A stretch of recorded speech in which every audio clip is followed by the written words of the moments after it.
Sanitizing your equipment at a pop-up drink stand means washing, rinsing, and then soaking every tool in a proper sanitizing solution before it touches another drink, and letting it air dry instead of wiping it with a towel. Think of it like this: dirty germs hide even when something looks clean, so you have to knock them out in 3 steps every single time. First, you wash with soap and warm water to get rid of gunk, then you rinse with clean water to wash away the soap. After that, you dip your tools into a sanitizing solution, which is usually a mix of water and unscented bleach. About 1 tablespoon of bleach for every 1 gallon of water. Let the tools sit in that mix for at least 1 minute, then pull them out and let them air dry on a clean rack. Air drying matters more than people think, because wiping with a towel can put germs right back onto something you just cleaned.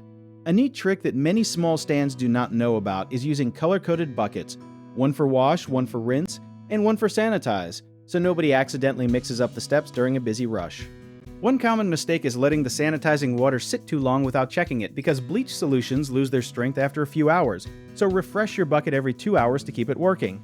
Another mistake is rushing the 1-minute soak time because the line is long, but skipping that step means germs are not actually being killed, so keep a small timer nearby as a simple reminder. People also forget to sanitize small parts like straws holders or blender lids, so make a quick checklist of every piece that touches a drink so nothing gets missed. If you enjoyed this video, check out our online directories in the description below.